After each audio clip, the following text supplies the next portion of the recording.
ये है दामन ये है गिरेबा, आओ कोई काम करे, मौसम का मुंह तकते रहना काम नहीं दीवानों का। जिसको अपने नबी से जितनी मोहब्बत का दावा है, इतनी जोर से आवाज निकाल के कोशिश करें कि हुजूर की बारगाह में दुरूद पढ़ लिया जाए। बड़े बाबा से बुलंद अल्लाहुम्मा सल्ली अला सय्यिदिना व शफीइना व नबिय्यिना मौलाना मुहम्मदिन बादिल जूदी वल करम व आलिहि व अस्हाबिहि व बारिक वसल्लम सलातु व सलाम अलैका या रसूल अल्लाह सल्लल्लाहु तआला अलैहि वसल्लम।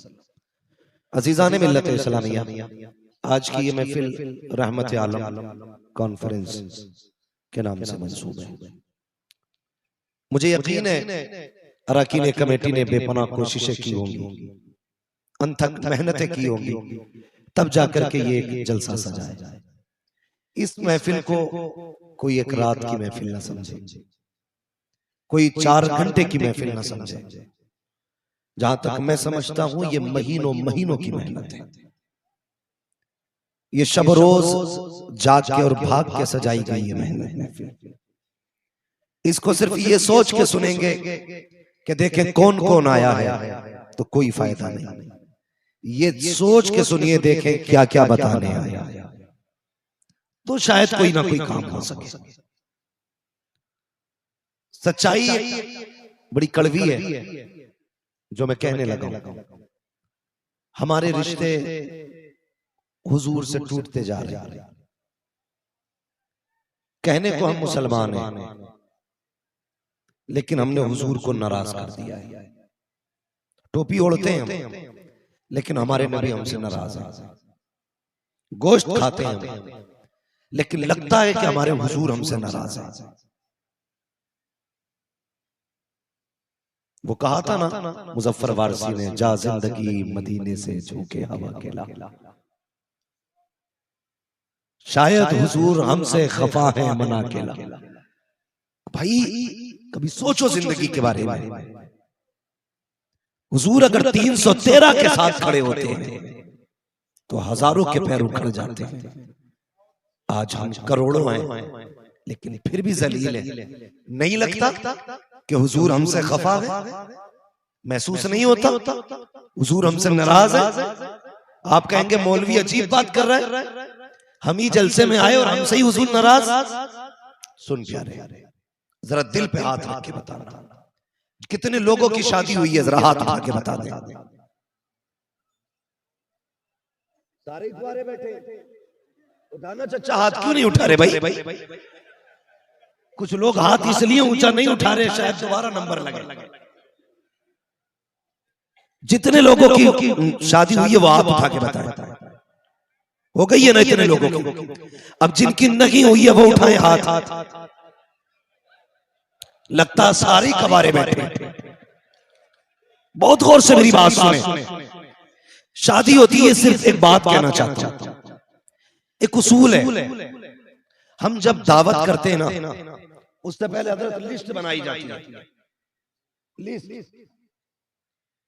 बेटा कहता है अब्बा इसमें खालू का नाम डाल दो। का क्यों?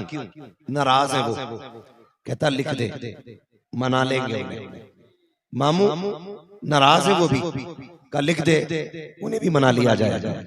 वो फला वाले चचा, उनका भी नाम लिख दो, मना लिया जाएगा। तुमने एक एक बंदे का नाम लिखा और ये सोच करके लिखा कि ये रूठा के मनाया जाएगा। सबने कहा अक्लमंद है, रूठों को मना रहा है। बताओ जो रूठों को मनाए वो अक्लमंद होता है, जो राजी को नाराज कर दे वो कौन होगा? जो रूठे जो राजी लोगों को नाराज करे वो कौन होगा? बेवकूफ होगा कि नहीं? सुन बैठे वरना घर जा।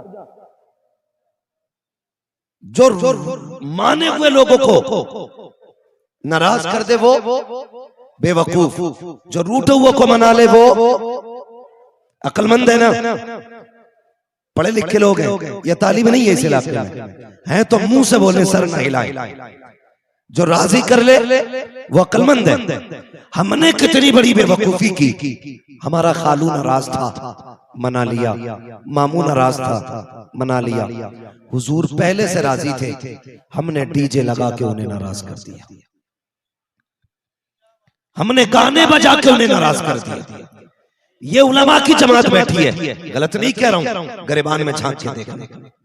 एक निकाह का जब मौका आता है, 7 दिन पहले गाने बजने शुरू होते हैं, औरतें गीत गाती हैं, ढोलक बजती है। वो कौन सी खुराफात है जो हमारी सोसाइटी में नहीं होती। वो बुढ़िया जो ईशा की नमाज इसलिए नहीं पढ़ती कि उसे रात में मुसल्ला नहीं दिखता, वो 3-3 बजे गीत की महफिलों से उठ के आती है। वो बेटियां जो मगरिब के वक्त मुसल्ले तक नहीं जा सकती, वो आधी रात को गीत और तमाशों में जाती है। उसके बाद कहते हो कि पटेला फिर गया उम्मत में। मैं पूछना चाहता हूं, तुमने एक सुन्नत के मौके पे कितने पाप किए हैं? सिर्फ सुन्नत के लिए 5 मिनट तुम्हारे पास है, और तमाशे कितने किए? 7 दिन पहले ढोल बज रहा है, 3 दिन पहले डीजे आ गया। और गैरत तो देखो हमारी कौम की, पहले जिन घरों से बेटियों की रुखसती होती थी, उन घरों के अंदर 3 दिन से खाना पीना बंद हो जाता था। भाई रोता था, बहन जाने वाली है, बाप रोता था, बेटी जाने वाली है। लेकिन गैरत मर गई हमारी कौम की। कल बेटी की बारात आने वाली है, आज डीजे बज रहा है, डांस हो रहा है। हम कितने बेहया हो चुके हैं। कल बेटी के जाने का गम हमें सोने नहीं देता था, आज उसकी जुदाई की खुशियां हमें सोने नहीं देती है। और मुझे बता तो सही,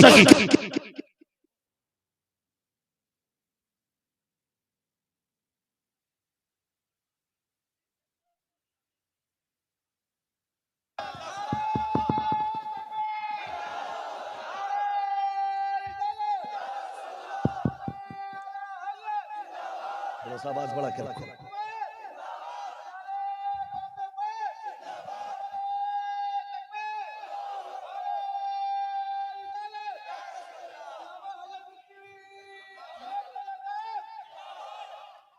वो काम न कर जिससे हुजूर नाराज हो। कितने फख्र से कहते हैं हम लोग, सुने बहुत गौर से मेरे बेटे सुने। मरना है कि नहीं? बोलो, मरना है कि नहीं?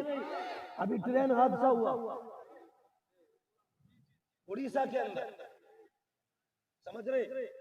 हजारों लोग मरे, एक नहीं, 233 नहीं, हजारों मरे। मीडिया की बात नहीं करता, मैं उनकी बात करता हूं जिन्होंने चश्मदीद देखी। 500 से ऊपर लाश, हजारों मरे।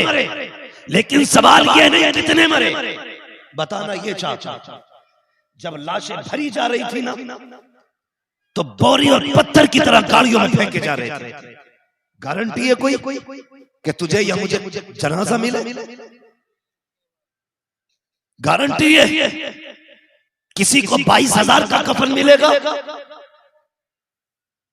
कोई जिम्मेदारी के साथ कह सकता है कि मुझे कांधे मिलेंगे? कांधे तो बड़ी बात है यार, ये भी नहीं बता सकते मिट्टी नसीब होगी कि नहीं, ये भी नहीं बताया जा सकता मिट्टी मिलेगी कि नहीं।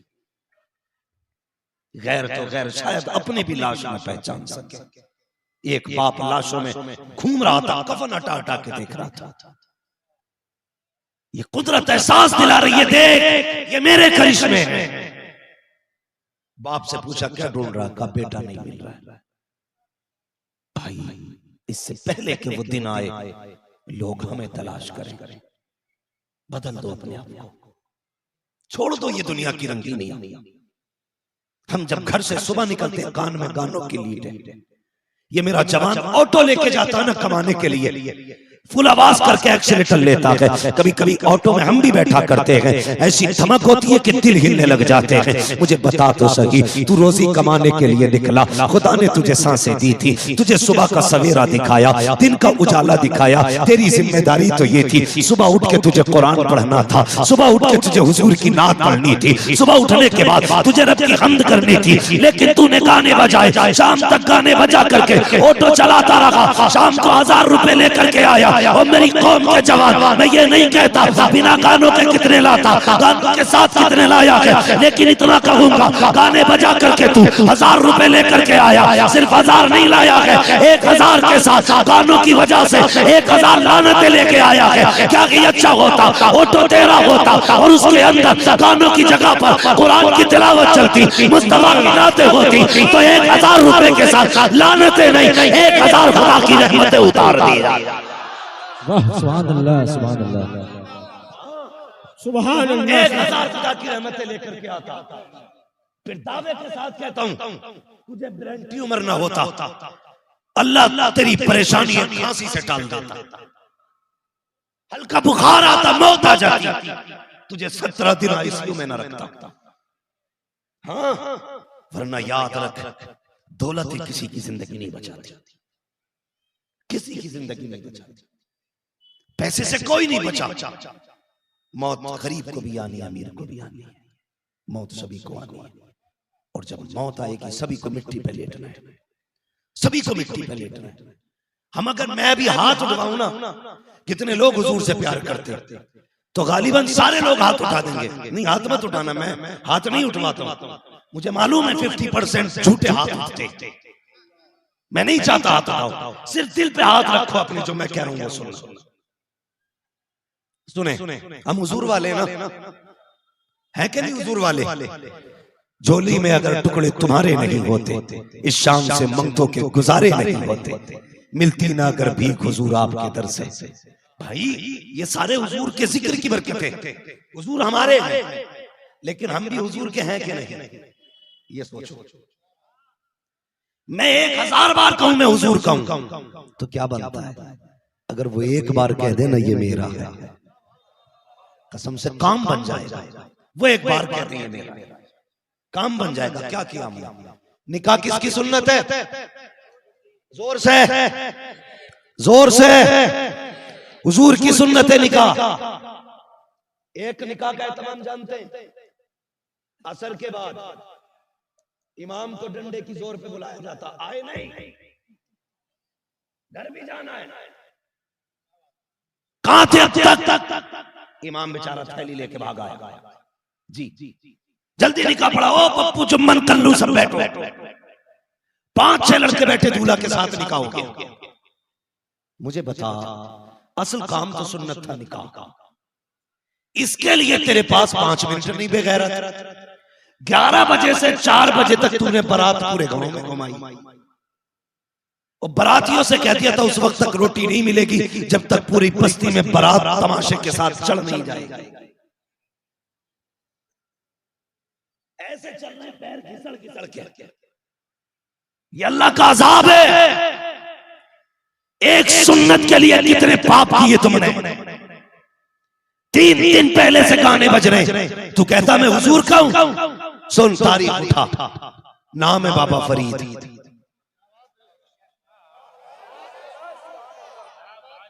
गंजे शकर, जिसे खुद शकर इतनी प्यारी थी कि मशहूरी शकर से गुजर के जा रहे, कुछ लोग बैठे थे, बोरी थी उनके पास। हजरत ने पूछ लिया इसमें क्या है, तो वो कहने लगे, उन्होंने सोचा अगर शक्कर बताई तो शायद देनी पड़ जाए। बाबा फरीद से कहने लगे इसमें नमक है। बोरी किस चीज की थी? शक्कर की। कहा क्या? जोर से और जोर से, नमक है। तो फरमाने लगे चल फिर नमक है। जब बोरी खोली ना तो फिर नमक ही था। दौड़ के आए, कदमों पे गिर गए, हुजूर नमक नहीं था, शक्कर थी। फरमाने लगे चल फिर शक्कर ही है। फिर नमक से शक्कर बन गई। ये फरीद आपका बड़ा गरीब मुरीद था, सुने बहुत गौर से, बड़ा गरीब मुरीद था। हर साल हजरत से मिलने आता, लुंगी समझते,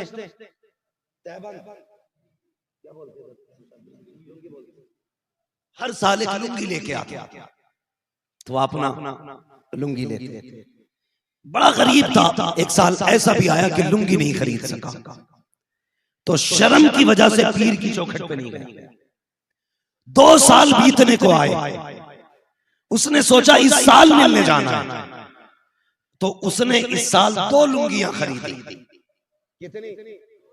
2 लुंगियां खरीदी, एक इस साल की और एक, अल्लाह सलामत रखे, एक सबके समझ में आनी चाहिए बात, एक पिछले साल की लुंगी खरीदी, 2 लुंगियां खरीदी। बाबा फरीद के कदमों पे गया, अल्लाह अकबर जाके बैठा। हजरत बाबा फरीद की खिदमत में जाकर के उसने लुंगियां पेश की। हुजूर ये मेरी तरफ से छोटा सा तोहफा है। अल्लाह अकबर, आपने तोहफा हाथ में लिया, फरमाने लगे बता तो सही यार गुज़श्ता साल क्यों नहीं आया? कहने लगा हुजूर पिछले साल लुंगी खरीदने का पैसा नहीं था इसलिए नहीं आ सका, आपने इतना सुना है। अच्छा, और इस बार का हुजूर इस बार 2 लुंगियां लाया हूं, एक इस साल की है, एक पिछले साल के बदले की। आपने इतना सुना, लुंगी ली और रखने के बाद उसमें जब आग लगाई है, मुरीद की चीख निकल गई। रो के कहता हजरत कितने दिन मेहनत की है तब जाके लुंगी खरीदी, पेट काटा है तब जाके लुंगियां खरीदी। हुजूर कोई कमी रह गई थी क्या? तोहफा पसंद नहीं आया? आग किस लिए लगा दी? तो बाबा फरीद ने कहा था तूने नहीं जाना कि इस लुंगी की वजह से तू मुझसे 2 साल मिलने नहीं आया। का सोच जो यार को यार से जुदा कर दे उस चीज को आग लगा देनी चाहिए। और यार बता तो सही अगर गाने मुस्तफा से उम्मत को दूर कर रहे हैं, आग लगा दो गानों को, आग लगा दो पैंटों को, आग लगा दो तमाशों को, और यह कह दो कि मोहम्मद से वफा तूने तो गम तेरे है, ये जहां चीज है क्या लो कलम तेरे। हाँ, बाबा फरीद ने कहा था जो यार को यार से अलग कर दे उस चीज को आग लगा दो। जो चीज तुम्हें मुस्तफा से दूर कर रही है आग लगा दो उसको, और कह दो हमारे और हुजूर के बीच में जो आएगा उसे संभाला नहीं जाएगा। समझ रहे मेरी बात? आग लगा दो इन पैंटों को जिन्होंने हुजूर से दूर कर दिया, आग लगा दो इन कटों को चेहरे के जिन्होंने रिश्ते हुजूर से तोड़ दिए। हैरत होती है यार, जो झूठे धर्म वाले हैं वो अपना निशान लेके चलते हैं, तू सच्चे धर्म वाला है तुझसे 2 बाल नहीं रखे जाते? बताना, तेरी दाढ़ी से तेरी रौनक है और तू क्या कहता है टाइम नहीं आया अभी, वक्त आएगा तो रख लेंगे, है ना? यही कहते हैं ना, वक्त आएगा तो रख लेंगे। कब आएगा वक्त? कि नहीं अभी वक्त नहीं आया। अच्छा चल बता वक्त कब आएगा? का जब शादी हो जाए। मैंने कहा एक बात बता, अल्लाह ने कोई चीज बेमकसद पैदा की आज तक? अगर दाढ़ी का वक्त नहीं आया था और ये निकल आई तो ये उस वक्त क्यों नहीं निकली जब तू पैदा हुआ था? कोई दाढ़ी के साथ पैदा हुआ तुमने? बोलो, किसी के पैदाइश दाढ़ी के साथ हुई है? और दांतों के साथ? बिना दांत बिना दाढ़ी के आए, जबकि दांत जमाने के रब को, फिर उसने पेट में क्यों नहीं जमाया? उसकी वजह क्या? उसकी वजह यह है कि रब जो खालिक है, मालिक है, कायनात का पालनहार है, उसने हमें लीवर दिया। उसके इल्म में कि ये कितनी पावर लगता है लीवर, वो जानता था अगर दांत दे दिए कच्ची पक्की चीजें चबाएगा, लीवर से हजम नहीं होगी, इसलिए उसने दांत दिए ही नहीं। जब लीवर मजबूत हुआ तो दांत जमाए। फिर बता कच्चे जमाए के पक्के? कौन से दूध के दांत? दूध के दांत होते हैं ना, या कोई और भी दांत बोला जाता है? हमारे यहाँ तो दूध के दांत है ना। अच्छा एक बात बताइए, उसने आंख एक बार दी, कान एक बार, नाक, ये उंगलियां किसी की कट जाए फिर से पूरी उंगली जमाएगी, हाथ कट जाए फिर बन जाएगा? नहीं ना, उसने सारी चीजें एक बार दी, दांत 2 बार क्यों दिए? दांत 2 बार क्यों दिए? वो लोग सुने जो कहते हैं भी वक्त नहीं है। उसने पहले कुछ नहीं दिया क्योंकि लीवर कमजोर था। फिर उसने जब लीवर थोड़ा मजबूत हुआ तो थोड़े मजबूत दांत दिए। फिर जब खूब मजबूत हो गया रब ने वो तोड़ के दूसरे निकाले। फिर वो 50 साल 60 साल चले, उसने वो भी तोड़ के गिरा दिया, फिर निकाले ही नहीं। क्यों नहीं निकाले? उसकी वजह यह है उसने लीवर कमजोर था तो कुछ नहीं दिया, थोड़ा मजबूत हुआ तो दूध के दांत, और मजबूत हुए तो पक्के दांत। 60 साल के बाद फिर लीवर कमजोर हो गया, उसने फिर दांत तोड़ के निकाल के रख दिए। अब तू मजबूत चीज नहीं खा सकता। और यार बता तो सकी, जिसने दांत भी मकसद से पैदा किए, बिना जरूरत दांत को मुंह में नहीं रहने देता, तो बता वो तेरे चेहरे पे दाढ़ी बिना जरूरत कैसे जमा सकता है? तू कहता वक्त नहीं आया है, दाढ़ी कहती नादान ये तुझे लगता है। उसने कहा सुन, जवानी आती तब है जब चेहरे पे दाढ़ी आया करती है। और याद रख, दाढ़ी मर्दों के होती है, किसकी होती है दाढ़ी? किसकी? ये लोग नहीं बोल रहे, मसला है कोई, जिनकी है वो तो बोल रहे भाई, बाकी लोगों को तो गाली लग रही होगी ना, मगर जिनकी है वो बोल रहे। दाढ़ी मर्द की पहचान है। तू बार बार मुंडाता, वो फिर निकलती है, फिर मुंडाता, फिर निकलती है क्या नहीं? वो कहती मुझे रख काम आऊंगा, लेकिन लोग कहते वक्त नहीं आया। वक्त तो बेटे ये मरने तक, चलो जवान तो हैं ही जवान, जिनके पैर कब्र में लटक गए वो भी शेविंग कर रहे हैं सुबह ही सुबह, थप्पड़ मार दो तो दांत आंख नाक सारी बारी। लेकिन फैशन में कमी नहीं बुड्ढे, कोई और भी दिन आना अभी तेरा। अरे कुआरे थे तो इंतजार था शादी हो जाए, शादी हो गई तो कहने लगे सफेदी आ जाए। एक आस तो थी ना कहीं, लेकिन तू तो मरने लगा, तुझे किसका इंतजार है जी? फिर से बच्चा होगा तू, दाढ़ी रख चेहरे पे, एहसान मत भूल आमिना के लाल का।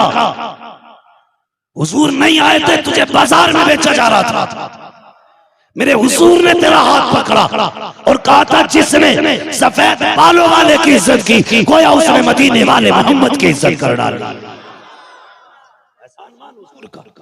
क्या तुझे इज्जत हुजूर ने दी, तू तो दाढ़ी रख ले, क्यों नहीं रखता है? मजदूरों दाढ़ियां रखना, इसलिए कि हुजूर से पहले तुम्हारा कोई वजूद नहीं था। हुजूर आए, हाथ पकड़े मजदूर के, फरमाया अल कासिम हबीबुल्लाह, जो मेहनत करके बच्चे पालेगा अल्लाह कयामत में उनको अपने हबीब की सफों में जगह अता फरमाएगा। ये इज्जत किसने बख्शी? मेरे मुस्तफा ने। तो जाहिर है जिसका एहसान है उसका कुछ तो मानना पड़ेगा ना, मानेंगे नहीं थोड़ी बहुत उसकी? बोलो कितने लोग हुजूर को ख्वाब में देखना चाहते हैं? माशाअल्लाह, ये हर मोमिन की तमन्ना होनी भी चाहिए। मैं तो कहता हूं जीते जागते खुली आंखों से हुजूर का दीदार हो। मैं अक्सर कहता हूं उजाले अपनी यादों के हमारे साथ रहने दो, न जाने किस गली में जिंदगी की शाम हो जाए, न जाने किस गली में जिंदगी की शाम हो जाए। हम सब चाहते, लेकिन याद रखना मुर्गे खा के हुजूर का दीदार नहीं होता, एसी के रूम में लेट के हुजूर का दीदार नहीं होता।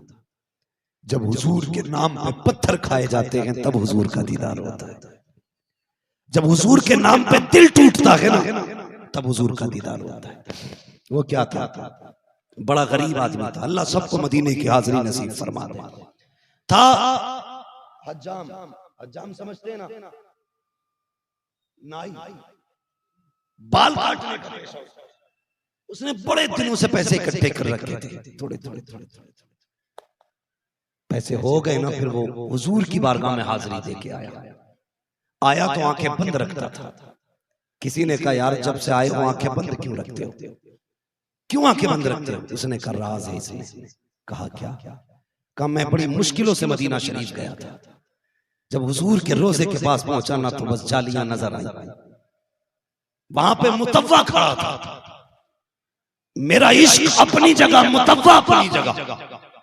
मैं बढ़ा, उसने कहा शिर्क, मैंने उसकी ना सुनी, मैं दौड़ के जालियों से लिपट गया। उसने छुड़ाने की कोशिश की, यार मैंने नहीं छोड़ा।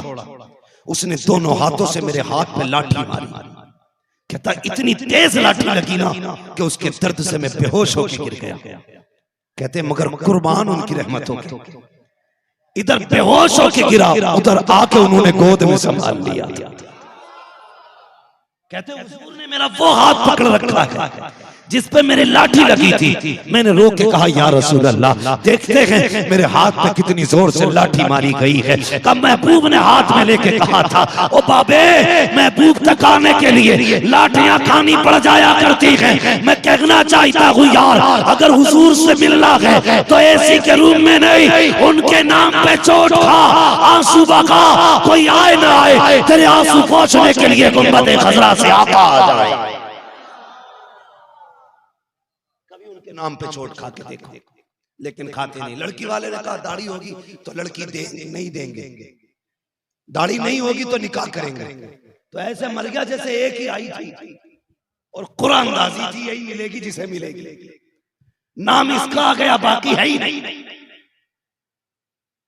अगर कहती दाढ़ी मुंडा तो पहली फुर्सत में जाकर शेविंग कर दाढ़ी मुंडा के चिकना होकर जा रहा है ना। फिर उसके बाद आता मौलाना के पास, तावीज दे दो, तावीज दे दो। क्या हुआ कि जनाब औरत कंट्रोल से बाहर है। क्या मसला है भाई?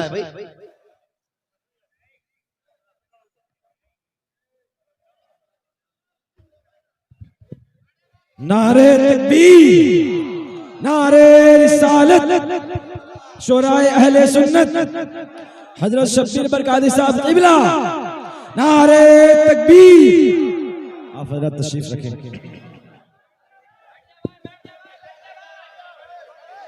देखो भाई, शब्बीर भाई आ चुके हैं ना, अब आप बैठ जाइए, 2-4 मिनट में बात पूरी कर लूं।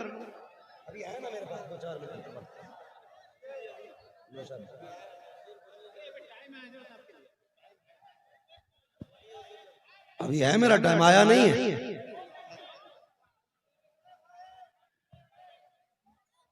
बाबू शोर ना करो बेटे, ये अब्बा की बारात नहीं, जलसा है।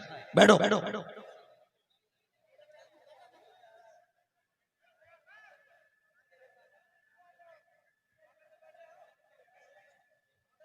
तवज्जो है सारे लोगों को, गौर कर रहे हैं मेरी तरफ।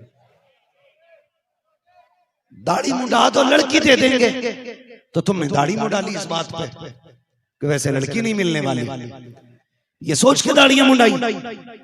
मैं कहता हूं दीवाने, चैलेंज है मेरा, अगर कोई ये कहे कि दाढ़ी मुंडा वरना शादी नहीं करेंगे, लात मार दे ऐसी लड़की को जो दाढ़ी मुंडाने के बाद आए, उससे कह दे तेरे जैसी हजारों आ सकती है, मेरे नबी जैसा आज तक कोई आया ही नहीं। लात मार दो। और सुनो, घर में भलाई चाहते हो दाढ़ी रख लियो, पहले भी आओ, से पहले भी आओ, यानी शादी से पहले दाढ़ी रख ले। क्यों? इसलिए कि ये एंटी वायरस है। क्या है? सारे बोलो, एंटी वायरस है। खुदा की कसम, ये आगे वाले लोग जो है ना, जलसा कामयाब कर रखा है। इन लोगों ने जलसा कामयाब कर रखा है। हाँ, तो ये है एंटीवायरस। अच्छा एक बात बताओ, कितने लोग चाहते हैं कि मेरी बीवी नेक हो? हाथ उठा के बताओ, जल्दी से जल्दी बता दो। जिन्होंने हाथ उठाते हैं, अल्लाह सबको नेक बीवी अता फरमा दे। पहले से कोई गड़बड़ आ गई है तो अल्लाह उसे दूसरी नेक अता फरमा दे। बात नीचे करो, अच्छी दुआ कर दी मैंने। सब चाहते हैं ना बीवी नेक हो। क्यों शब्बीर साहब? सबको नेक चाहिए ना, मौलवी को भी नेक चाहिए, नीचे वालों को भी नेक चाहिए। बात सच्ची है ना? क्या करते, रिश्ते से पहले अम्मा को भेजते, अम्मा देख के आ लड़की कैसी है। अम्मा गई, अम्मा भी अम्मा ही होती है। नाश्ता अच्छा हो गया तो लड़की पसंद,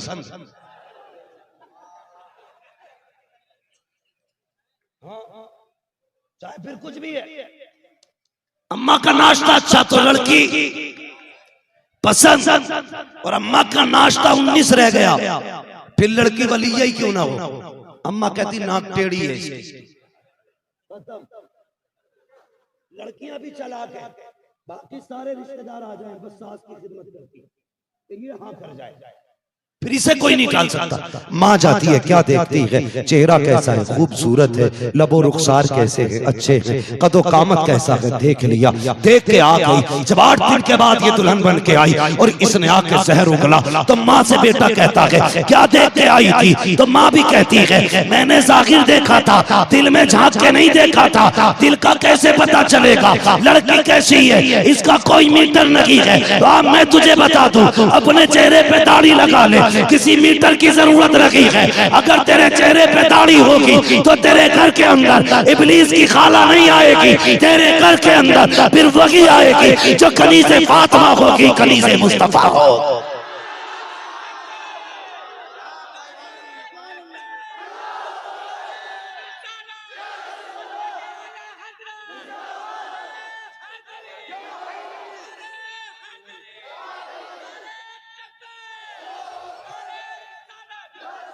मेरा मुफीद मशवरा रखो दाढ़ी, ताकि बीवी अच्छी मिले। और समझ लो जिसे दाढ़ी गवारा नहीं, तुझे क्या लगता है उसे शोहर की खिदमत गवारा होगी? तू कहेगा ला पानी, तो कहेगी खुद पी ले। खाना के रखा है गर्म कर ले। मुझे सर में दर्द है, कम मैं भी नहीं थकी, इसलिए कि एंटिक पीस लेके आया तू। दाढ़ी रख, फिर जो तेरे घर में आएगा तू थक के आएगा, तुझसे पहले दरवाजे पे आके खड़ी हो जाएगी। हाँ, तेरे चेहरे को देख के वो अपना अपना मीटर सेट करे कि इसके चेहरे पे क्या है।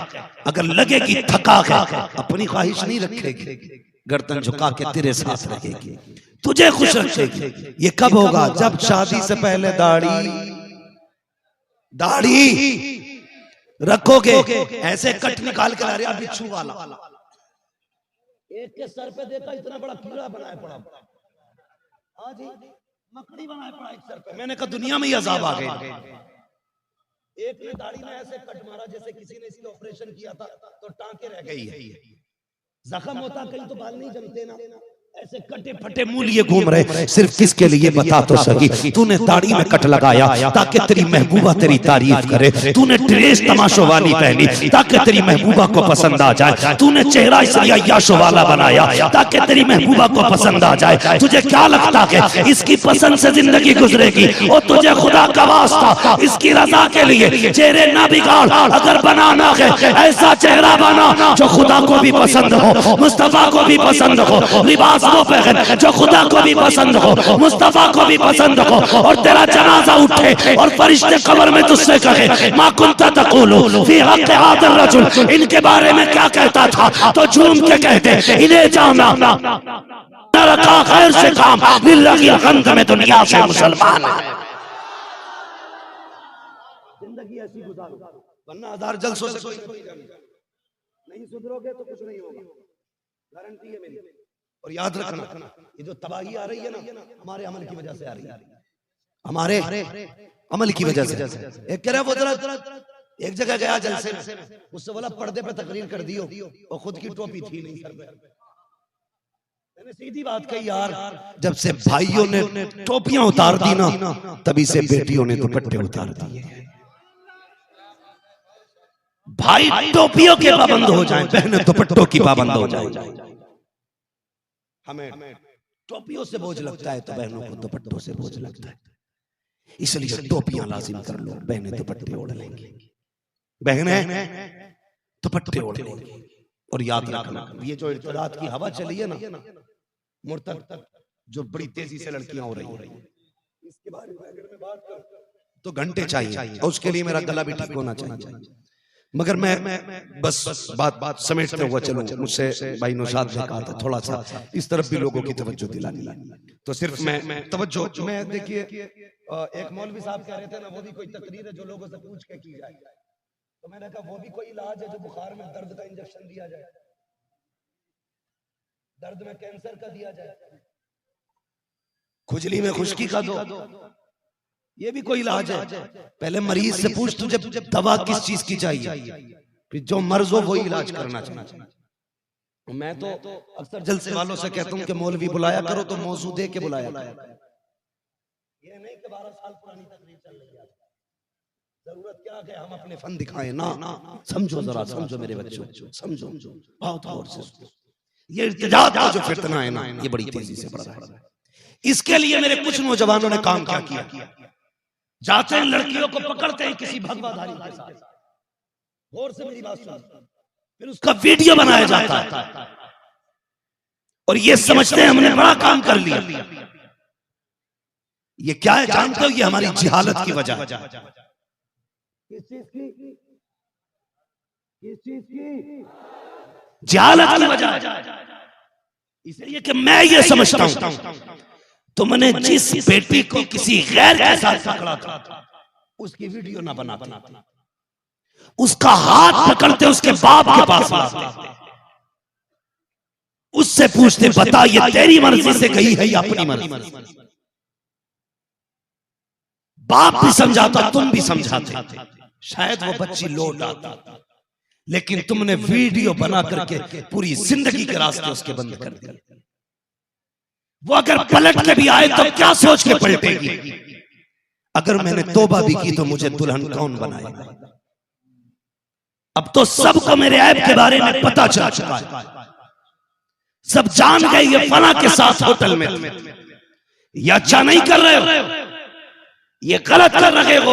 अगर तुम्हारे पास तालीम होती तो तुम कैमरों का इस्तेमाल ना करते, तुम तो कलम का इस्तेमाल करते। अगर तुम्हारे पास तालीम होती तो रोडों पे वीडियो ना बनाते, बल्कि अपने हक के लिए हाई कोर्ट सुप्रीम कोर्ट में खड़े होते। लेकिन भला हो इस कौम का, इस कौम ने अपने आप को डीजे बजाने में आगे रखा, डांस में आगे रखा, तमाशों में आगे रखा। अगर पीछे रखा तो तालीम से पीछे रखा, स्कूल से पीछे रखा। आगे बढ़ो, कलम संभालो। हुकूमत उसकी नहीं जिसकी लाठी होगी, बल्कि हुकूमत उसकी होगी जिसके हाथ में कलम देखा जाए। बोलो पढ़ोगे, तालीम हासिल करो अपने हक के लिए। और तुम जो मारे जा रहे हो ना, मारने वाले ये जानते हैं ये किसी काम के नहीं, वरना लोग कहते हैं कि दूध देने वाली गाय की लात भी खाई जाती है कि नहीं? कहा दूध देने वाली गाय की लात भी खाते हैं क्योंकि ये दूध देती है, यानी जिससे फायदा होता है उसकी डांट भी सुनी जाती है। जिससे फायदा नहीं होता लोग उसे अपने कमरे के टेबल नहीं, डस्टबिन में भी जगह नहीं देता है। जब भर जाता है तो फेंक दिया जाता है। उसी कूड़े की तरह तुम्हारी जिंदगी है। तुम किस मर्ज का इलाज बने? अच्छे डॉक्टर तुम न बन सके, अच्छे मास्टर तुम न बन सके, अच्छे इंजीनियर तुम न बन सके, अच्छे तबीब तुम न बन सके, कौम के नबाज तुम न बन सके, फिजिक्स तुम्हें नहीं आई। कौन सा इल्म तुम्हारे पास था जिसे देख के लोग झुकते? आज तुम कोरे और पैदल हो चुके हो, इसलिए तुम्हें फेंका जाएगा। अगर अपनी जगह बनाना चाहते हो तो तालीम में आगे बढ़ो, किसी मर्ज का इलाज बन जाओ। ये मरीज खुद तलाश करते करते तुम्हारे दरवाजे तक आए। जो लोग ये कहते हैं ना कि मुसलमानों को नौकरियां नहीं मिलते, झूठे हैं वो। मिले कहां से? 10वीं क्लास तो तूने नकल से पास की थी, नौकरी मिलेगी तुझे? 7वीं क्लास तक तो स्कूल में खिचड़ी खाता रहा, नौकरी मिलेगी तुझे? इंटरव्यू में गधा बन के बैठा रहता है, नौकरी मिलेगी? हमने पढ़ाई से ज्यादा 500 रुपए इकट्ठा करने में मेहनत की कि क्लास टीचर को 500 रुपए देंगे, वो हमें नकल करा देंगे। याद रखो, किसी अक्लमंद ने कहा था अगर किसी कौम को तबाह करना है ना, उस कौम के हाथ में मिसाइल, तमंचे, बंदूकें मत दो, बल्कि उस कौम के बच्चों को तालीम में कमजोर कर दो। तालीम में कमजोर कैसे हो गए? जब हमें मालूम है जनाब नकल कराने बैठे तो हम पढ़े क्यों? ठीक है ना, नकल कराने बैठे। अब दिल पे हाथ रख के बता, जो लोग नकल करके डॉक्टर बने होंगे उनकी दवा से लोग मरेंगे कि बचेंगे? बोलो जोर से, क्योंकि ना उसे नफ्स का पता, ना उसे मर्ज का पता, ना मरीज का। बड़े बूढ़े कहते नीम हकीम खतरे जान, नीम मुल्ला खतरे ईमान। आधा मौलवी ईमान के लिए खतरा, आधा डॉक्टर। जोर से जान के लिए खतरा मेरे बच्चों। अगर 1,00,000 रुपए दे के भी नकल मिले, लात मार दे। फ्री में कोई नकल कराए, ठोकर मार। इसलिए कि जो डॉक्टर नकल से MBBS बने, आधी कौम को उनकी दवा मार डालेगी। आधे बच्चे जो नकल से इंजीनियर बने, उनकी बनाई आधी बिल्डिंगें कौम को दबा के मारेंगे। जो बचे लेक्चरर और वही झटकों से पास होकर के लेक्चरर बने, तो बाकी कौम को इनकी तकरीर मार दी। गलत नहीं कह रहा हूं। हम जो बर्बाद हुए ना, वो तालीम में पीछे होके बर्बाद हुए। वरना अबुल कलाम आजाद चाहे कैसे ही था, बनाने मुस्लिम था, जब तालीम की तो इनका नहीं पूरे देश का बाप था। इसलिए कि राष्ट्रपति बना। राष्ट्रपति का माना क्या होता है, समझ रहे हैं ना? तो भाई तालीम होगी तो आगे जाओगे, नहीं होगी तो घर में भी कोई वकार नहीं। आने वाले दौर में मजदूरी उसे मिलेगी जिसे कंप्यूटर चलाना आता होगा। खुरपा चलाने वालों की आने वाले 10 साल में कोई जगह नहीं है।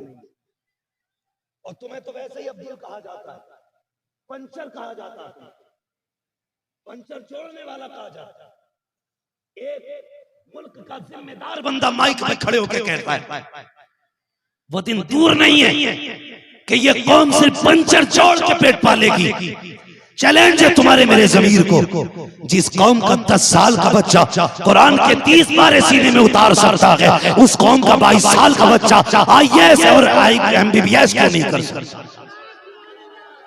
उठो और चैलेंज करके बता दो। तुमने कहा था पंचर हम जोड़ेंगे, तो हमारा चैलेंज है गर्दन में हाथ डाले गए मागो नुजूम ने गुजरा गई इन हदों से। मुसलमान कभी कभी दीवान गाने इश्क मोहम्मद को देखकर घबरा गई है गर्दिशे दौरा। दिखाओ कि तुम हुजूर के गुलाम। पढ़ो और आगे बढ़ो। कब तक खाते रहोगे बेरोजगारी वाला? जब तक हराम के खाने की आदत न पड़ेगी। 5-5 किलो आटा और चावल दे करके तुम्हें ठल्ला कर दिया गया, कमाने की आदत खत्म। कल तुम्हारे बच्चे चोरी करेंगे, जेबें काटेंगे, बेटियां गैरों के जाल में फंसेंगी जब खर्चे पूरे नहीं होंगे। इसलिए मेरे भाई, पहली बात तो ये कनात की आदत डाल। दूसरी बात, वो कहा था डॉक्टर इकबाल ने, खुद ही को कर बुलंद इतना कि हर तकदीर से पहले खुदा बंदे से खुद पूछे, बता तेरी रजा क्या? बहुत बड़े एक बुजुर्ग गुजरे, वो जिस जंगल में रहते थे ना, वहां पानी का बहुत बड़ा डैम समझते ना, बहुत बड़ा बांध था पानी, वो थोड़ा सा कट गया।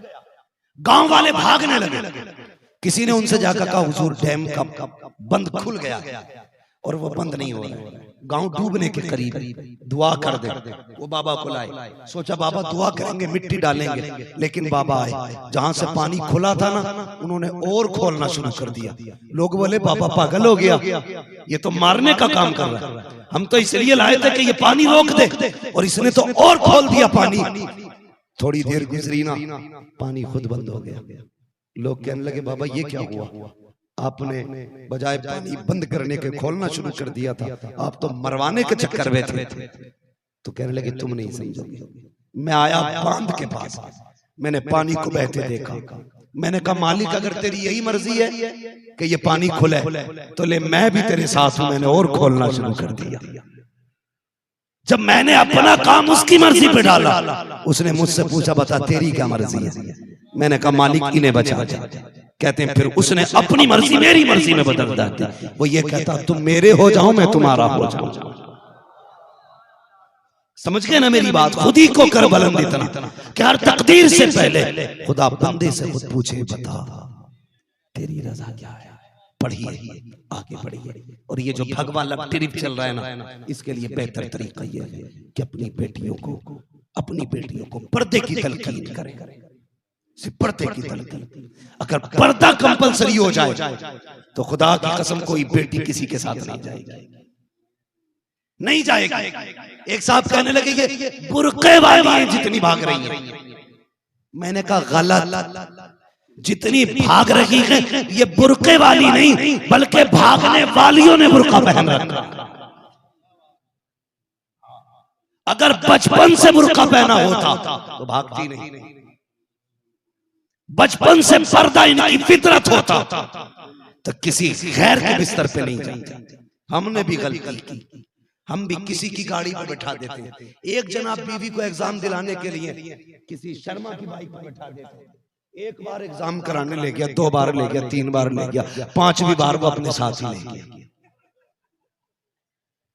नाम बताते हुए भी शर्म आ रही, 5वीं बार साथ ले गया। हजरत जी इतना भरोसा किया बीवी पे, इतना भरोसा किया कि उसकी बाइक पे बैठाते थे, एक बार लेके ही भाग गया। फिर मुंह छुपाते मीडिया के आगे कहते मैं अपनी बीवी को इम्तिहान देने भेजता था। बेगैरत, तुझे शर्म नहीं आई, तुझे गैरत नहीं आई मीडिया के आगे आते हुए? तू कहता मैं एग्जाम देने भेजता था। सारी दुनिया की अक्लों को एक पल्ले में रख, मेरे नबी की अक्ल का करोड़वां हिस्सा एक पल्ले में रख, सारे जमाने की अक्ल हुजूर की अक्ल के बराबर नहीं। मेरे हुजूर ने कहा बच्चियों को पर्दे की तलकीन करो, नजरें नीचे रखो, तूने तो गाड़ी पे बैठा दी। हुजूर ने कहा था ईमान वालों अपनी निगाहें नीचे रखो, तूने बदन से बदन चिपका के बाइक पे बैठा दिया। दिल पे हाथ रख के बता, ये निजाम इस्लाम है। सगे भाई बहन 10 साल के हो जाएं, इस्लाम कहता है एक बिस्तर पे और एक चारपाई पे बदन से बदन लगा के नहीं बैठ सकते। सगे भाई बाप बेटी 10 साल के बाद बदन से बदन लगा के नहीं बैठ सकते।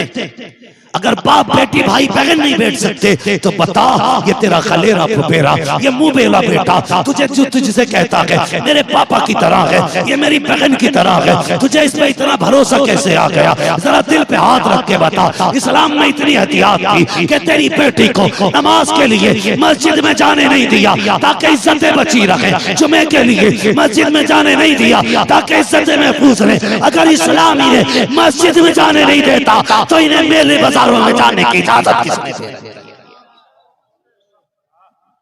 इकबाल ने कहा था न समझोगे तो मिट जाओगे हिंदी मुसलमान, तुम्हारी दास्तान तक भी ना होगी दास्तानों में, इसलिए बदलो अपने आप को, पर्दे की तलकीन करो। मैं अल्लाह की इज्जत की कसम खा के कहता हूँ जो शरीयत से आगे दिमाग लगाते हैं ना वो खून के आंसू रोए हैं और रोएंगे। सिर्फ वही बचेंगे जो आमन्ना व सद्दक़ना कह के हुजूर के निशाने कदमों के पीछे चलेंगे। डॉक्टर बरेली के इमाम ने क्या कहा था? जान दे तो वादे दीदार पर नकद अपना दाम हो ही जाएगा, साइलो दामन सखी का थाम लो, कुछ ना कुछ इनाम हो ही जाएगा। बे निशानों के निशान मिटते नहीं, मिटते मिटते नाम हो ही जाएगा। ऐ रज़ा हर काम का एक वक्त है, दिल को भी आराम हो ही जाएगा। बच्चियों को पर्दे की तलकीन करें, निकाह आसान करें, डिमांड खत्म करें ये 6-6 लाख और 10-10 लाख की। कुत्ते ना बने, इंसान बने, हिजड़े ना बने, मर्द बने। और रिजालू कव्वामून अलन निसा को सही से समझो। हमने रिजालू कव्वामून अलन निसा का मतलब ये निकाला मर्द वो है जो औरत पे लठ फेरे, मर्द वो है जो औरत की टांग तोड़े। ये मतलब नहीं है इसका मतलब ये है मर्द वो है जो अपने बाजुओं की कमाई से कमा के औरत को खिलाए। ये रिजालु कव्वामून अलन निसा। और सुनो, निकाह कौन कर सकता भाई? क्या बोला जाता है? नान नफ्का। इसमें नान नफ्का किसे कहते हैं? बताएगा कोई? घूर के मत देखो, तुम्हें ये सब पता कि डीजे का कौन सा वाला सेट कहाँ की लड़की अच्छा नाचती है, हमें पता नहीं है। तो ये नान नफ्का क्या है? घर भी देना पड़ेगा, रोटी भी देनी पड़ेगी, जरूरत का सामान, बिस्तर देगा कि नहीं, बर्तन देगा कि नहीं, देना चाहिए ना। मगर बेगैरती देखो, देखो बेगैरती है मर्द जिस बिस्तर पे सो रहा वो इसके बाप का नहीं, लड़की के बाप का है। ये है नान नफ्के वाले। जिस प्लेट में खा रहा है वो इसके बाप की नहीं, उसके बाप की है। हद हो गई। जब से निकाह हुआ ससुराल के जूते पहन रहे हैं, इतना नंगा है। 5 साल शादी को हो गए, अभी तक सास के दिए ही कपड़े पहन रहे हैं। उसके बाद कहता है 2 मिनट में निकाल दूंगा। तेरा है क्या बे? जब से आई अपने बाप के दिए बिस्तर पे लेट रही है, अपने बाप के दिए बर्तनों में खा रही है, अपने बाप की दी हुई जूतियां पहन रही है, अपने बाप का फर्नीचर इस्तेमाल कर रही है। इतने बेगैरत हैं तो वो चल रहा फर्नीचर एक लेना हजरत अलमारी में आपने भेज दिया कि भाई सिर्फ के नीचे कितनी जगह, तो लड़के वाला कह रहा पूरा नाप लो, सारा ही फर्नीचर बनवा दिया। कुत्ते भीख मांग लेना बेगैरत, एक छती तो दे रहा था तू, और वो भी तूने लड़की के बाप से ले ली। अगर तेरी औकात नहीं बिस्तर और छत देने की तो तुझे जायज ही नहीं है तू किसी की बेटी को दुल्हन बना के ला सकता। फिर तुम मर्द नहीं हिजड़ा है, और हिजड़ों को किसी की बेटी से निकाह की इजाजत नहीं। अगर दुल्हन लानी है तो मर्द बन। खुदा ने तौफीक दी है बेड खरीद ले, मगर बेड खरीदे कहां से? अब्बा एक ही पलंग को जोड़ जोड़ के सो रहा उसको, कभी पायती टूट जाती है तो कभी पाया टूट जाता, कभी धांच लगा रहा तो कभी पाया लगवा रहा। एक बेड नहीं खरीद रहा क्योंकि लल्ला के भी हमें मिलेगा, और जबकि इस बुढ़े को एक दिन नहीं सोने देगा इसे फिर भी खटोले पे सोना, लेकिन बेड कह रहा 1.25 इंची की पिलाई में चाहिए। क्यों ज्यादा जोर आ रहे हैं तुझे?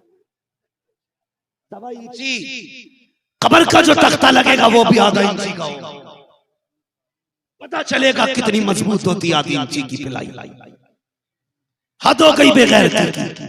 निकाह आसान करो। ये जो बेटियां गैरों के बिस्तर पे जा रही हैं, तुम्हारी इन फजूलियात की वजह से जा रही हैं, तुम्हारी डिमांडों की वजह से जा रही हैं। बाप की दहलीज पे बेटियों के बाल सफेद हो गए, तुम्हारे मांग की वजह से बेटियां बाप की दहलीज पे बूढ़ी हो गई, तुम्हारी नाजायज रस्मों की वजह से। निकाह इतने आसान कर दो, इतने आसान कर दो ताकि कोई गरीब बेटी रोए ना, बल्कि तुम्हारे किरदार को देखे, सजदा करके कहे मालिक शुक्र है तूने मोहम्मद की उम्मत में पैदा कर दिया।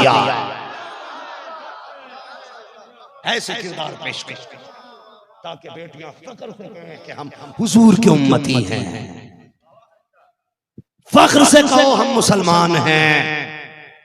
सारे बोलो हम मुसलमान हैं। ये जो छचुंदर पचुंदर कहते फिरते हैं ना, घर वापसी करो। पहले तुम हिंदू थे, चलते आजा बात करते, अकल किसकी सही काम करी है? बैठ, जो सही होगा उसका धर्म मान लिया। अपने घर में बैठ के नारे नहीं लगेंगे घर वापसी के।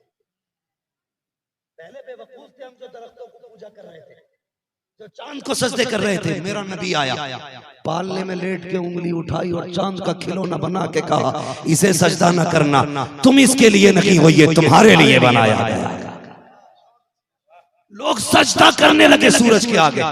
हुजूर ने अली की गोद से सर उठा के उंगली उठाई, सूरज पलट के आ गया। फरमाया इसे भी सजदा न करना, ये तुम्हारे लिए है, तुम इसके लिए नहीं। जो दरख्तों को सजदे करते थे वो दरख्त उखड़ के आए। हुजूर ने बताया तुम इसके लिए नहीं, ये तुम्हारे लिए है। हमारी अकल में गोबर नहीं है, हम उसे नहीं पूछते जिसे हाथ से बनाना पड़े, हम उसे पूछते हैं जिसने कायनात बनाई। हम उसे पूछते हैं जिसने कायनात बनाई। और सुन, जो मक्खी ना उड़ा सके उसकी औकात क्या? हमारा रब तो वो है जो कहता नहनु अक़रबु मिन हब्लिल वरीद। हम तुम्हारी रगे जा, मैं तुम्हारी रगे से करीब हूँ। मालिक सुनता है तू, वो कहता उजीबु दावत दाई इज़ा दआन। महबूब कह दे जब ये आवाज देते हैं तो मैं इनकी आवाज सुनता हूँ और इनके जवाब भी देता हूँ। कितना देता? फरमाया गया कोई एक बार या रहमान कहता है, वो 70 मरतबा कहता मांग क्या मांगता है, मांग क्या मांगता है। आवाज आती है हम तो माइल बकरम है, कोई साइल ही नहीं, राह दिखलाए किसे रहे मंजिल। हमसे मत कहना घर लौटाओ, वरना बेटे तुम्हें आना पड़ेगा। और ये कहते हो आओगे, मैं मुजरिम हुआ का मुझे साथ ले लो कि रास्ते में है जा बजा, जा बजा आने वाले। तेरा मेरा रब कितना करीब है, कभी सोचा? कभी सोचा नहीं ना? सोचो माँ के पेट के अंदर एक पौंड क्या, पौंड का लाखवां हिस्सा भी हवा नहीं जा सकती बच्चे, लेकिन वो वहां भी दिल की धड़कनें बचा के रखता है, वहां जिंदगी देता है बच्चे को, बंद कोठरी में सलामत रखता है। और सोन उसने क्या निजाम बनाया, सोचा तुमने? बच्चे छोटे होते हैं ना, 8 दिन का ही बच्चा क्यों ना हो, माँ की गोद से ले लो रोने लग जाता है, रोता है कि नहीं? बोलो, सर ना हिलाओ, ये आगे वाले लोग जरा जिंदा रहे मेरे भाई, रोता कि नहीं? एक नहीं 1000 औरतें खड़ी हैं, सारी औरतों की गोद में बच्चा दे देना, वो सिर्फ अपनी माँ की गोद में आके छुपता है। ये 8 दिन का बच्चा, इसे कैसे पता चला कि मेरी माँ कौन सी है? जब बंदे का दिमाग काम नहीं करता था, जब उसकी अक्ल को इतनी कुव्वत और तवानाई नहीं थी कि वो देख और छू के फैसला करे, तो उसने बच्चे की दिल की धड़कन का रिश्ता माँ के दिल की धड़कन से रख दिया। जैसे ही बच्चा माँ के सीने पे आता, धड़कन कह देती चुप हो जा, माँ की गोद में आ गया। बच्चा समझ जाता है ये वही धड़कन है जिसे 9 महीने से सुन रहा था। और यार, अगर बच्चा माँ को धड़कन से पहचानता है तो बंदा रब को उसकी शान से क्यों नहीं पहचानता? पहचानो अपने रब को, पहचानो और रब के करीब हो जाओ। वक्त होता तो मैं बताता बंदे के रिश्ते रब से कैसे हैं, मगर बस इतना सुन लीजिएगा, हमें घर वापसी नहीं करनी है, तुम्हें करनी पड़ेगी। अगर ना माने ना तो याद रखना फिर शेर बेशेले सुन्नत आएंगे, फिर मुफ्ती आजम हिंद आएंगे और शुदी की तहरीक की तरह पंडित शरदानंद आर्या का हाथ पकड़ के शेर बेशेले सुन्नत ने कहा था चली आग तेरी जलाई हुई है, इसमें घी तूने डाला है, शोले तूने भड़काए हैं, आग भी तेरी है। अगर तुझे नाज है अपने धर्म पे, चल साथ चलते हैं, जो जल जाएगा वो मिट जाएगा, जो रह जाएगा उसी के मजहब का परचम बुलंद होता नजर आएगा। वो जो लाख लोगों को हिंदू बनाने चला था, हाथ छुड़ा के भागा, वो जानता था मैं झूठा हूं, ये सच्चा है। कभी मुंह ना लगना, अगर हमने हाथ पकड़ लिया तो कढ़ाई के अंदर ले जाके मानेंगे, फिर पता चलेगा किसकी हुकूमत चलती है और किसकी कढ़ाई के अंदर पकौड़ी बनती है। इसलिए तुमसे भी गुजारिश है, मुसलमान बनो, पक्के मुसलमान बनो। कैसे? कभी टोपी नहीं उतारनी, चेहरों पे दाढ़ियां सजाओ। तुम्हें पता है तुम मुश्किल से 25-30% हो, लेकिन तुम्हारे मारे कलेजे तुम्हारा, जबकि हम अमन वाले लोग, हम आतंक वाले लोग नहीं, हम शांति फैलाने वाले लोग हैं, फितना फैलाने वाले लोग नहीं। शांति का सबक मेरे हुजूर ने दिया, फितने का मिटावा किया मेरे हुजूर ने। बस हम यही चाहते हैं, खुदा के वास्ते हम अपनी नस्लों से गुजारिश करते हैं, अपने तौर तरीके बदलो, उसूल बदलो, जिंदगी हुजूर की जिंदगी की तरह गुजारो। फरमाया गया वमा अरसलनाका इल्ला रहमतल लिल आलमीन, महबूब हमने आपको रहमत बना के भेजा। ये उनकी रहमत की बदौलत है कि अभी तक हम सलामत हैं, अभी तक हम सलामत हैं। अगर वो ना होते तो कब के पत्थर गिरते, कब जमीन फटती, कब हमारी सूरतें बिगाड़ दी जाती, मगर वो तो उसने वादा किया है, मा कान अल्लाहु लियुअज़्ज़िबहुम व अंत फ़ीहिम रसूला, महबूब जब तक तू इनके बीच रहेगा मैं अजाब नहीं दूंगा। रब कहता महबूब गुस्सा तो बहुत आता है इनकी नाफरमानियों पे, जलाल भी बहुत आता है, जी मैं आका पत्थर गिरा दूं, लेकिन बात ये है तेरा चेहरा देख के मैं इनकी खताओं को बख्श देता हूं। हुजूर रहमत बन करके आए हैं, हुजूर रहमत बन करके आए हैं, यही वजह है। आला हजरत ने क्या कहा, मुस्तफा जाने रहमत पे लाखों सलाम, शमे बज़ में हिदायत पे लाखों सलाम, एक मेरा की रहमत में दावा नहीं, शाह की सारी उम्मत पे लाखों सलाम। अब पूरी सुन्नियत कहती है डाल दी कल्ब में अजमत मुस्तफा सैयदी आला हजरत पे, जब तक जिंदा रहना मसला के आला हजरत पे पाबंद रहना। कोई भी पीर तमाशा आके करे, शजरा दिखाए, नसबनामा दिखाए और बरेली से दूर कहे लात मार दे, लात मार दे, कहना तेरे शजरे की जरूरत नहीं है, हम बरेली को खुशबू से पहचानते हैं। और बरेली वाले जन्नतियों को खुशबू से पहचानते थे। सैयदी सरकार उवैस मुस्तफा साहब क़िबला बिलग्राम शरीफ, आप फरमाने लगे एक दिन सरकार ताजुश शरिया बिलग्राम शरीफ आए। सरकार ताजुश शरिया की आंखों से हज़रत को नजर नहीं आता। कहते हैं लोगों की भीड़ लगी थी मुसाफे वालों की, तो कहते हैं जो भी आता हज़रत के हाथ चूमता, मुसाफा करता। हजारों लोग आए, हजरत ने किसी के हाथ नहीं छूए। अचानक सरकार बादशाह मियां साहब क़िबला के साहबजादे सैयदी सरकार अनस मियां साहब क़िबला उन्हीं हजारों सैकड़ों की लाइन में आ गए। जैसे ताजुश शरिया के हाथ में हाथ आया, बिना तवक्कुफ के हजरत ने हाथ चूम लिया। सरकार उवैस मियां बताते कि किसी ने बताया तक नहीं था ये कौन है, किसी से पूछा भी नहीं कौन है, का हाथ में हाथ आया, फौरन चूमने लग गए। गोया बता रहे थे बरेली वालों को शजरों की जरूरत नहीं पड़ती, इनकी खुशबू बता देती है आले रसूल कौन नबी के बारे में। तभी तो मेरे इमाम ने कहा था उनकी महक ने दिल के गुंचे खिला दिए हैं, जिस राह चल गए हैं कूचे बसा दिए हैं। यार ये इनकी नाकें थी कि सैयदों को सूंघ लेते थे, आज तो नजले हुए हैं, नाकें बंद हो गई।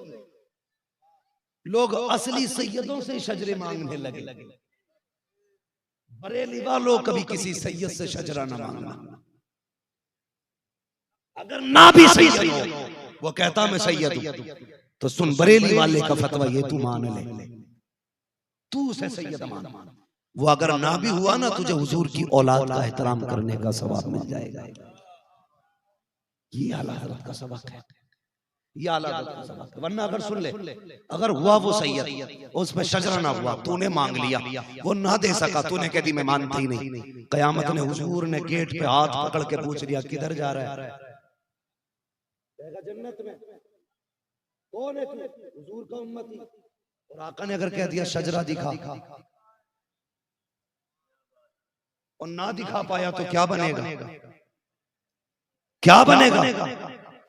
अगर हुजूर ने हाथ पकड़ के धक्का दे दिया, कोई माई का लाल जन्नत तक नहीं लेके जाएगा,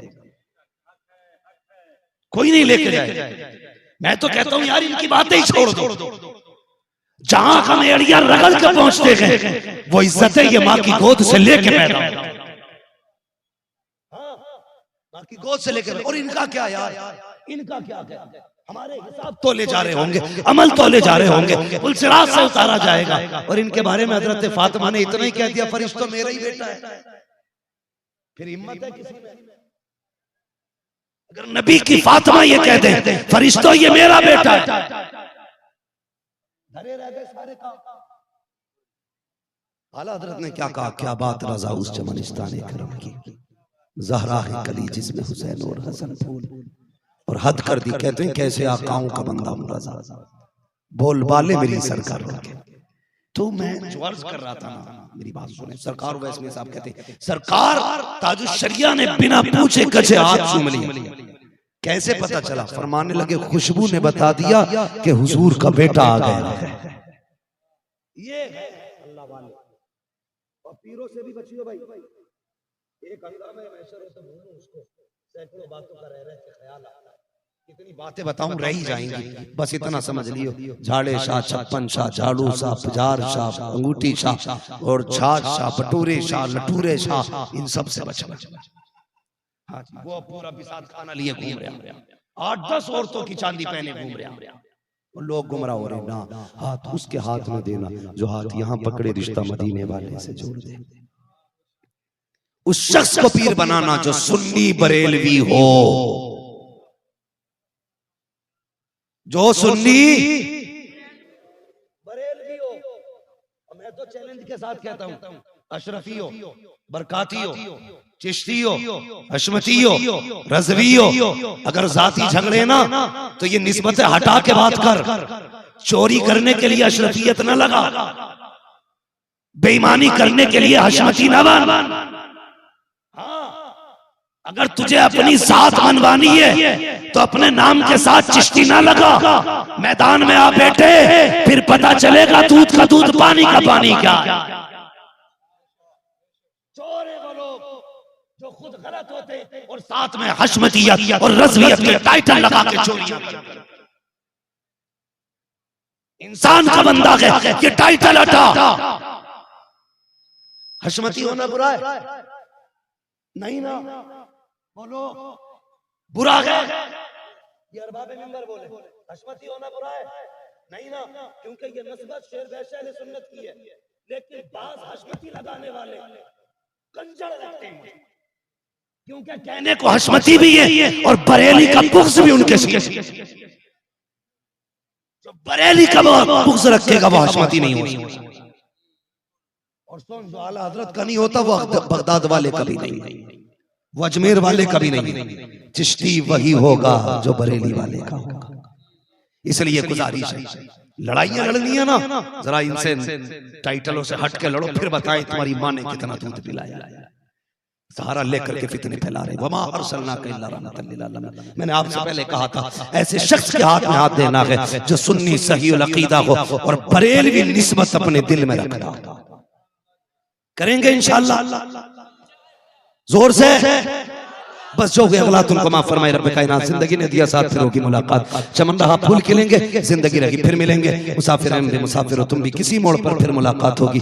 फकीरान आए सदा कर चले, सदा खुश रहो ये दुआ कर चले। सारे लोग कलमा शरीफ पढ़ लीजिए, ला इलाहा, और जोर से ला इलाहा इल्लल्लाहु मुहम्मदुर रसूलुल्लाह व मा अलैना इल्लल बलाग। अस्तगफिरुल्लाह रब्बी मिन कुल्ली ज़ंबिन व अतूबु इलैह। अस्सलामु अलैकुम व रहमतुल्लाहि व बरकातुहू।